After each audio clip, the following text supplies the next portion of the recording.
today's video, I'm going to be showing you guys the best updated controller settings for 2026. These settings are perfect for Chapter 7, and with them, you're not going to be missing any of your shots. You're going to have crazy fast mechanics and super clean piece control. And the best part is that these settings work whether you play on console or PC. But before we jump into the video, if you want to level up fast, just load into my map and destroy structures for a solid amount of XP. You can also get XP for resetting the builds. Now let's get into the gameplay, and I'll explain my settings at the end.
I play on full screen, 1920 by 1080, VSync off, and my frame rate is set to unlimited. For rendering mode, I don't actually use DirectX 12, I play on performance mode. Brightness is at 100%, user interface contrast is all the way down. I don't really care about this since it's just for the HUD. Colorblind mode is off, colorblind strength is off, motion blur is off, and UI parallax is off.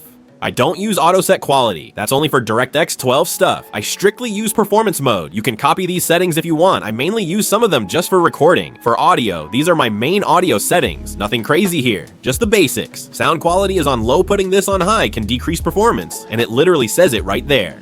Headphones are off. Hit markers are default. You can put this on legacy if you miss the old Fortnite sounds, but I keep it on default. For sound visualization, keep visualized sound effects on. This is actually really overpowered. You can see footsteps, healing, crouch walking. Even if someone stands up for a second, you'll see it. This helps a lot.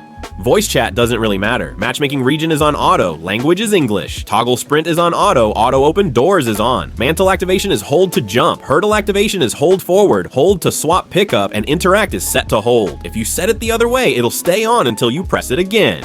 Mark danger when ADS is off. Auto pickup weapons is off. Swap fire weapons is off. Preferred item slots are on. I keep my shotgun in the first slot, AR in the second, and the rest doesn't really matter. Simple build is off. Reset building choice is on. Rebuilding choice is on. These are some of the most important settings in the game. The descriptions explain it, but basically it remembers your last build piece and makes building way smoother. Simple edit is off. I might try it in the future because it's honestly kind of overpowered. Pre-edit option is on.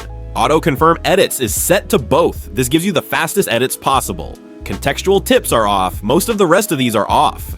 For replays, I only turn them on for recording. Normally, keep them off because they reduce performance. Energy saving is off. Reticle is on. Damage numbers are set to list or combo. This is what makes damage stack and look like Aimbot.